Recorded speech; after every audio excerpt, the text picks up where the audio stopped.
Bienvenue chers téléspectateurs de la plateforme de la télévision Renaissance. Nous sommes le 8 mars 2019, vous le savez sans doute. C'est la journée dédiée à la femme. Notre journal est centré uniquement sur cette journée qui tombe au moment où une bonne partie des femmes burundaises est en exil. D'autres sont victimes des viols, de tortures en plusieurs formes et d'autres encore ont été portées disparues pour les militantismes dans les associations de défense des droits de l'homme où les opinions politiques, la plupart d'elles, ont été enlevées par les agents de l'État avant de retrouver les corps sans vie dans des conditions inhumaines. Dans un instant, c'est le développement de ce sujet du jour. Mesdames et messieurs, bienvenue encore une fois.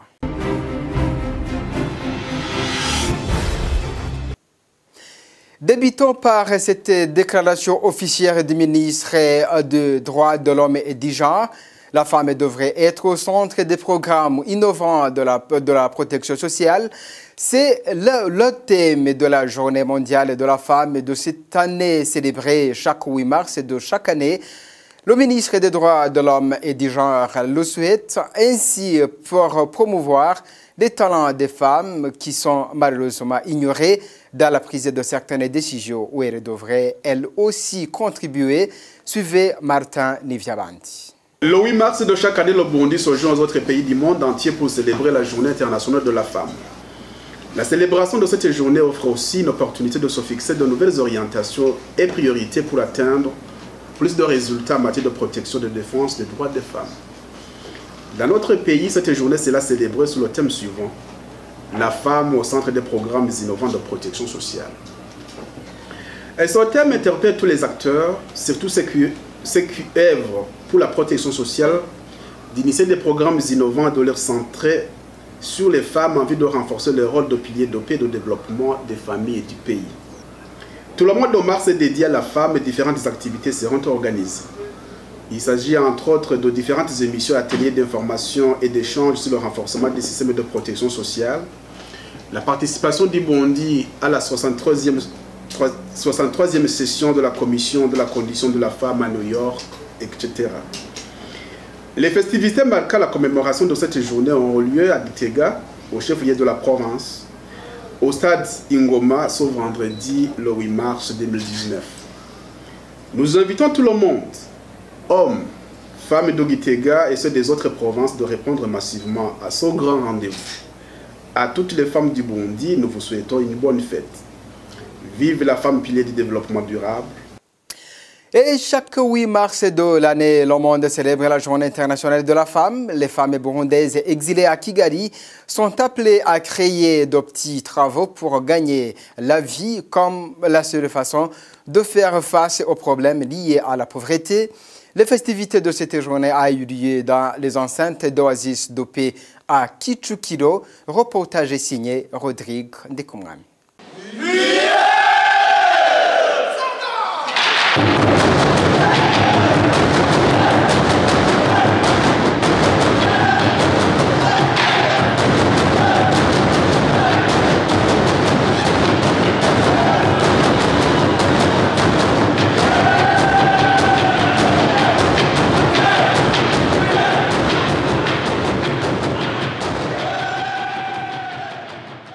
La festivité a débuté par le tambour du groupe Kiptirel Inouari pour la célébration de la Journée internationale de la femme, chaque le 8 mars de chaque année.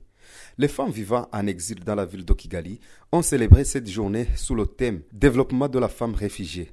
Marie-Louise Barichako, présidente des mouvements des femmes et filles pour la paix et la sécurité au Burundi, indique que c'était une occasion d'échanger sur la situation qui prévaut au Burundi. Nous avons choisi d'organiser cet événement aujourd'hui parce que c'est la Journée internationale de la femme.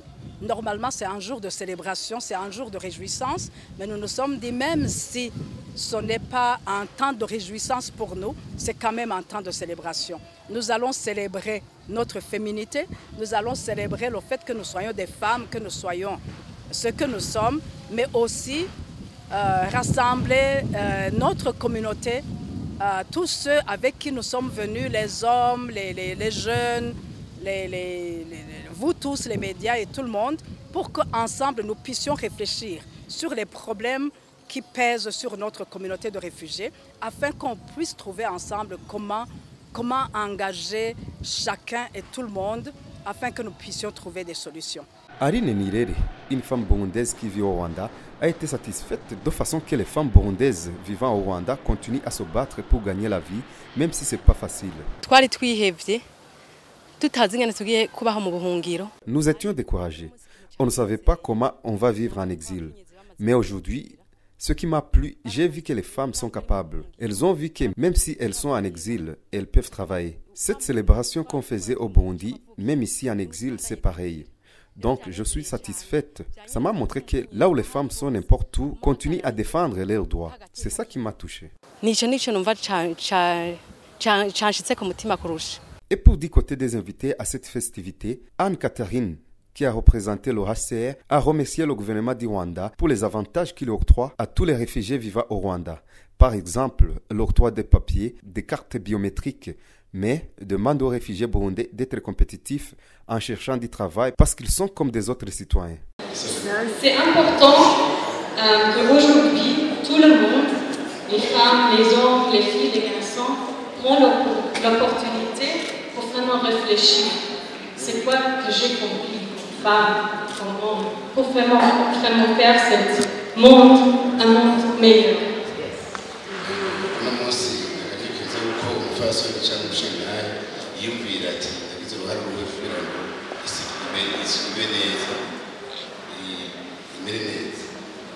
Et c'est comme Madame la ministre a dit avant, ce n'est pas seulement l'inclusion des femmes, c'est aussi des personnes vulnérables, de tout le monde, et pour l'inclusion de tout le monde, pour faire ce monde meilleur.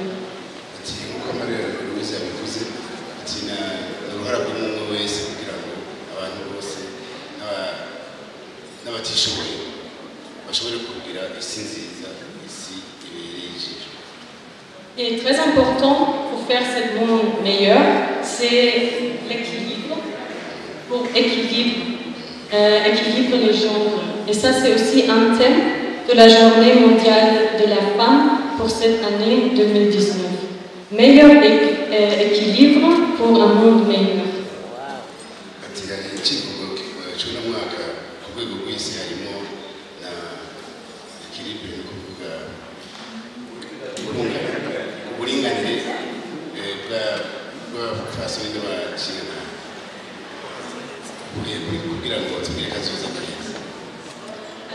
Je viens de l'Allemagne et en Allemagne, on a décidé cette année de faire la Journée mondiale de la femme une fête publique, une fête légale pour vraiment souligner l'importance de cette journée. Alors aujourd'hui, dans quelques régions en Allemagne, on vraiment célèbre les jours de travail et on vraiment prend le temps pour réfléchir.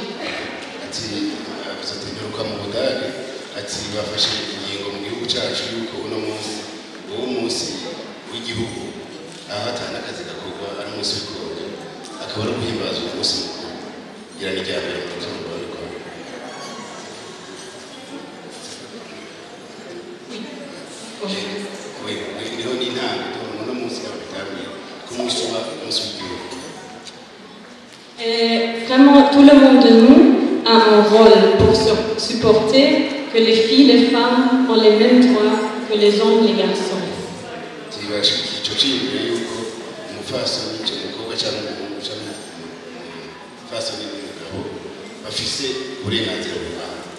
Oui, on a accompli beaucoup, mais encore aujourd'hui, dans tous les pays de ce monde, ce n'est pas encore complètement accompli, ce n'est pas encore bien. Il y a des filles qui ne vont pas à l'école, alors l'accès, le droit à l'éducation, ce n'est pas réalisé, le droit au travail, ce n'est pas réalisé. Le Rwanda s'engageait regardant l'accès aux cartes d'identité, des titres de voyage, accès au travail, accès aux éducations, que les réfugiés peuvent accéder, les mêmes services, les mêmes concernant le travail et l'éducation comme les Rwandais.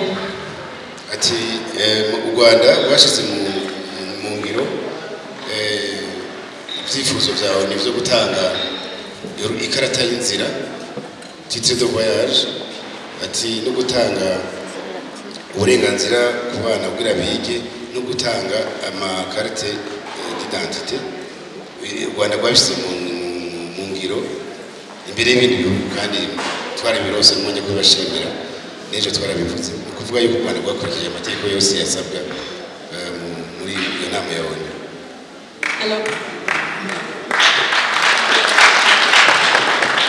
Alors, si vous cherchez du travail ou des personnes dans la communauté qui cherchent le travail, vraiment insiste sur ces droits. Et vous pouvez vraiment dire aux employés, non, c'est mon droit, vous pouvez les informer. Et c'est le gouvernement, les organisations différentes, les HCR et ses partenaires qui doivent vraiment promouvoir ces droits et aussi vous. uko umuntu agiye kurondera akazi yogenda yitwaza iryo tegeko ridukingira nawe rikamukingira ati kuko hari benshi bakoresha bataba babizi yuko iryo tegeko ribaho kandi ari itegeko rikingira impunzi mu bijyanye no kuronka akazi ati rero mubyigisha kubibwira abandi ko ari uburenganzira bwabo. Marie-Louise Barichako appelle toutes les femmes qui sont en exil dans des autres pays de rester courageuses pour chercher des solutions qu'on avait imaginées, même si elles sont en exil. C'est vrai, c'est dur, mais ce n'est pas impossible. Fortifiez-vous, restez courageuses, engagez-vous, associez-vous avec les autres, parce que c'est là que se trouve notre solution. Nous avons un défi. C'est le défi des conditions de vie des réfugiés qui deviennent de plus en plus difficiles, qui deviennent de plus en plus ingérables. Mais nous, on dit, c'est vrai, c'est difficile, mais ce n'est pas impossible. Mettons-nous ensemble, cherchons des solutions qu'on n'avait jamais imaginées. Voyons comment organiser les réfugiés afin qu'ils puissent se prendre en charge, afin qu'ils puissent s'engager eux-mêmes à avoir des activités génératrices de revenus, afin que chaque famille de réfugiés puisse se prendre en charge et que chaque famille de réfugiés sache qu'ils ont une responsabilité envers toute la communauté.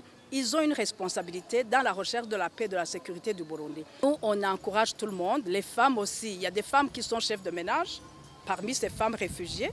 Et à ces femmes qui sont chefs de ménage, on leur dit, assumez vos responsabilités. C'est difficile, c'est dur, mais si on se met ensemble, on y arrivera. Il y a la force, notre force est dans l'unité, notre force est dans la compassion et la solidarité que nous avons les uns envers les autres. C'est là que se trouve notre force. Et si tous les autres peuples qui sont passés là avant nous, ils sont arrivés, ça veut dire que nous aussi, on va y arriver. Cette journée internationale de la femme a été célébrée pour la 3e fois par les femmes burundaises vivant à Kigali. Cette festivité a eu lieu dans les enceintes d'Oasis de paix dans le district de Kichukiro.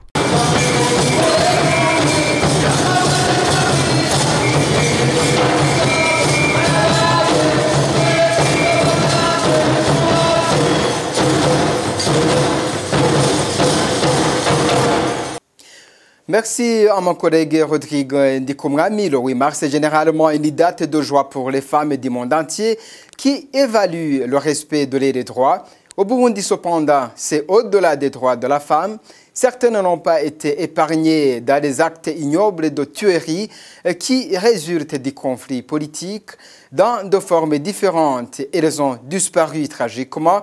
Revenons sur certains cas avec Thierry Bigirindavi. Ce 8 mars 2019, nous célébrons la Journée internationale de la femme, alors que dans notre pays, certaines femmes ont été victimes d'assassinats, de disparitions forcées, de viols et d'autres traitements inhumains depuis la crise de 2015, née de la contestation du 3e mandat de Pierre Nkurunziza, jugé contraire à l'accord de paix et de réconciliation d'Arusha. Selon la tradition burundaise, le devoir de mémoire est sacré. Ces femmes étaient nos chères mères, nos sœurs, nos amies, ainsi que nos voisines. Elles nous ont quittés tragiquement, les unes parce qu'elles avaient milité pour le respect de la loi, pour leur opinion, d'autres on ignore encore le mobile de leur assassinat ou disparition. Citons entre autres Charlotte Mugwaneza, vice-présidente du parti MSD en commune Chibitoki, en mairie de Bujumbura, disparue le 15 octobre 2015 et retrouvée sans vie des jours après. Elle aurait été embarquée par les agents du service national de renseignement vers une destination inconnue. Madame Afsa Mossi, députée de l'East African Legislative Assembly, Eyala, assassinée le 13 juillet 2016, figure modérée du CNDD-FDD. FDD. Les Burundais se souviennent encore de ses larmes versées lors de sa visite dans le camp de réfugiés burundais de Mahama, au Rwanda. Une marque de compassion de Hafsa Mosi qui n'a pas plu à tout le monde. Madame Lydia Nibogora, assassinée le 17 février 2017, employée de la Régie des eaux et fidèle de l'église Pentecôte au Burundi. Bras derrière le dos, la tête fracassée et mutilée est découverte en fin de matinée à Kizingwe, dans le quartier de Kanyosha, aussi de la capitale Bujumbura. Madame Christa Bening Ilakoze, responsable de la branche politique du parti Sawanya Frodebu en province de Bujumbura, disparue le 29 décembre 2015. Madame Claudette Kwizera, trésorière de la Ligue des droits de l'homme ITK, disparue le 10 décembre 2015. Elle aurait été contrainte de monter dans une voiture du service national de l'enseignement et elle reste introuvable jusqu'à nos jours. Théodésie Aishakiye et Lehema Kaneza, toutes disparues le soir du 8 février 2018. Une pensée aussi aux autres femmes qui ont fui leur pays et qui sont éparpillées dans les camps de réfugiés en Tanzanie, au Congo, au Rwanda, en Ouganda et ailleurs, où elles vivent dans des conditions précaires.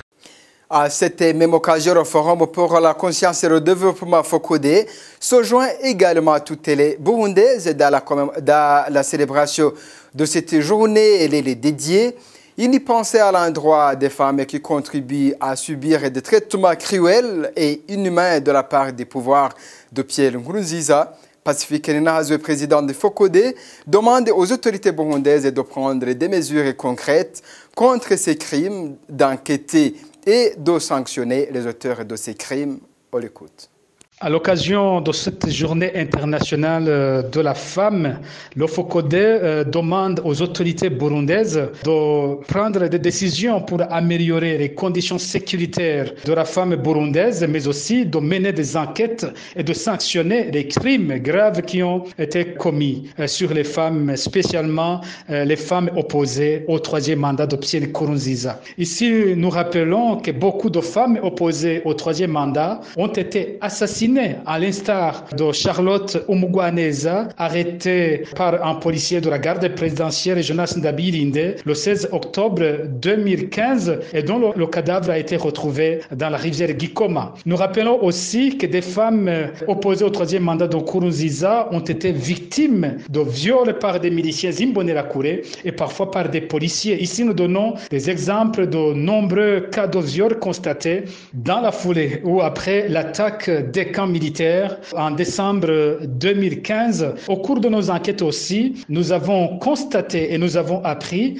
que des femmes avaient été violées dans les quartiers contestataires pendant la pratique des fouilles-perquisitions nocturnes menées par des policiers et des miliciens Imbonerakure. Et nous regrettons ici qu'une femme, actuellement ministre de la Justice, Aimée Laurentine Kanyana, a récemment légalisé la pratique des perquisitions nocturnes alors que cette pratique est extrêmement dangereuse pour les femmes. Nous avons aussi constaté des cas de disparition forcée des femmes après leur arrestation ou des enlèvements par des agents des services de sécurité du Burundi. Ici, je pourrais donner quelques exemples sans citer tous les cas sur lesquels nous avons mené des enquêtes. C'est notamment la disparition forcée de Christa Benigne Irakoze, la responsable de la branche féminine du Frodebu de la province de Bujumbura, qui a disparu après son arrestation le 29 décembre 2015 à Rubirizi par feu lieutenant-colonel Darius Ikurakure.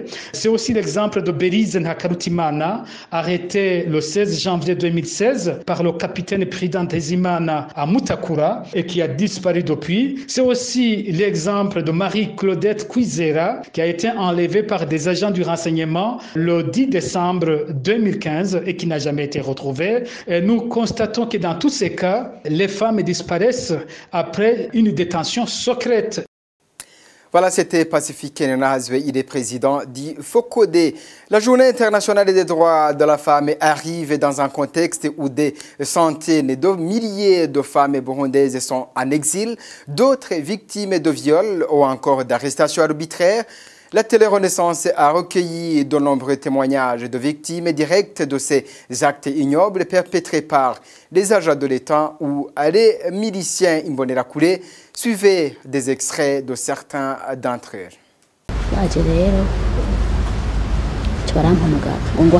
Les policiers sont revenus pour me questionner à propos de mon mari. Je leur ai dit que je ne savais toujours pas où il était. J'ai répondu qu'il m'avait dit être parti au travail, mais je ne savais pas où il était. Ils ont dit qu'ils allaient m'enfermer au cachot et recevoir des coups jusqu'à ce que je leur dise où mon mari était. Ils m'ont mise au cachot, seule femme, les hommes dans un cachot différent. J'y suis restée jusque le soir. Puis sont venus ceux qui probablement venaient pour la garde de nuit.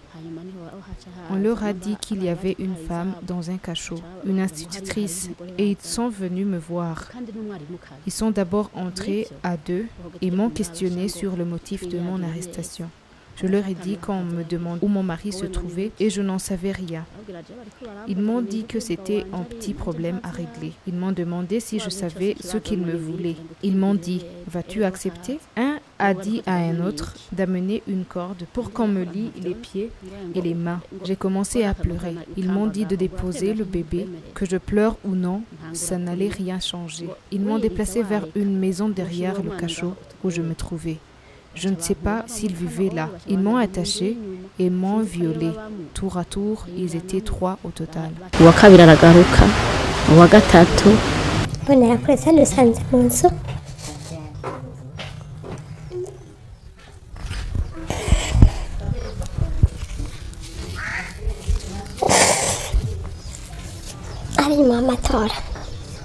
Ils sont entrés dans notre maison. C'était après les élections. Dans le mois de février à 7 heures. Nous étions dans notre salon. Mon mari venait du travail. Ils l'ont ligoté et puis ils ont pris mon frère. On était en train de regarder la télé, ils l'ont éteint. Ils étaient au nombre de 7. Ils m'ont tous déshabillé et m'ont violé en présence de mon mari et mes enfants. Après, ils ont poignardé mon mari.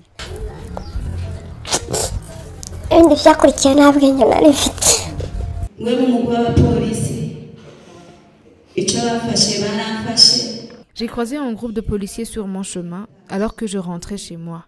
Ils m'ont demandé où j'allais. Je leur ai répondu que je rentrais. Ils ont continué en me demandant d'où je venais. J'ai répondu que je vendais au centre-ville. Ils m'ont demandé ce que je vendais. J'ai répondu des vêtements. Ils m'ont pris ce que j'avais. Ils étaient 4 et ils débattaient de mon sort. 2 voulaient me tuer. Dans cette confusion, les 2 autres ont couru après des jeunes qu'ils voulaient arrêter. Et à leur retour, à l'endroit où ils m'avaient appréhendé, ils ont dit « Vous ne l'avez pas encore tué ?» Puis ils m'ont dit « Vas-tu nous donner ce que nous voulons ?» J'ai répondu « Si c'est quelque chose en mon pouvoir, je le ferai. » 2 m'ont attaché les bras derrière le dos. Les 2 autres m'ont violé et ils ont aussi laissé la place aux 2 premiers.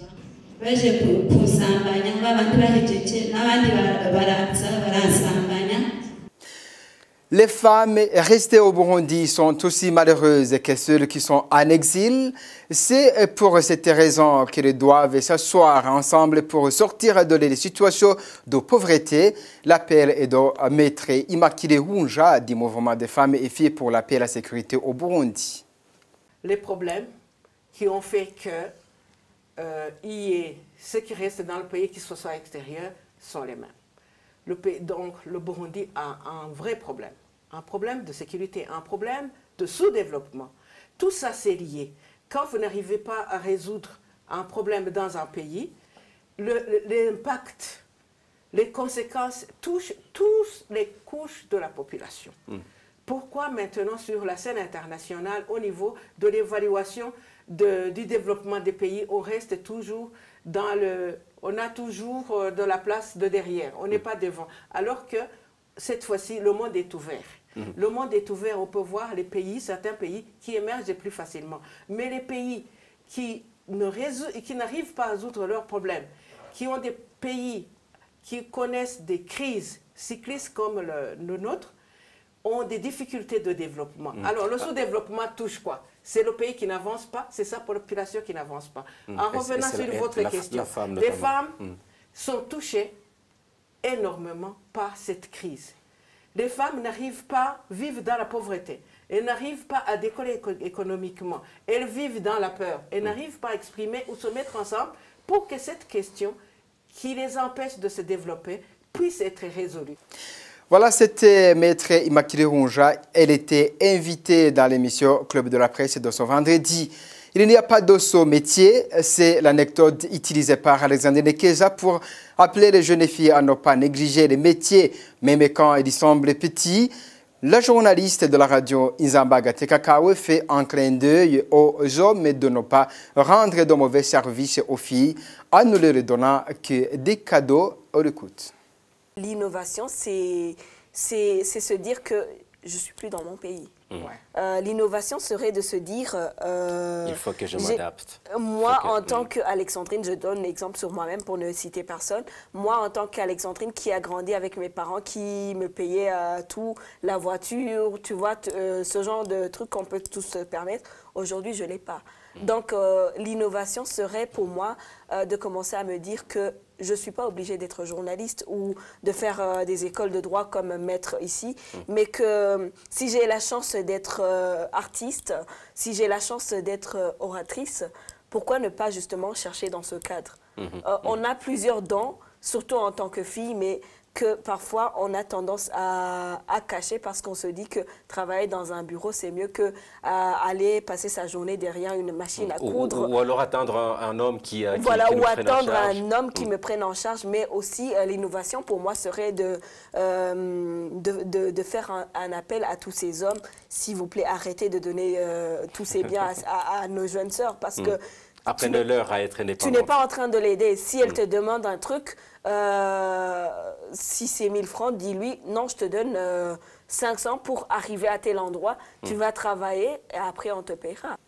Voilà, elle aussi était l'invitée dans l'émission Club de la Presse de ce vendredi. Et c'est par ici que nous mettons en point final de ce journal. Merci de nous avoir suivis. Au revoir, à la prochaine et bonne fête à toutes les femmes.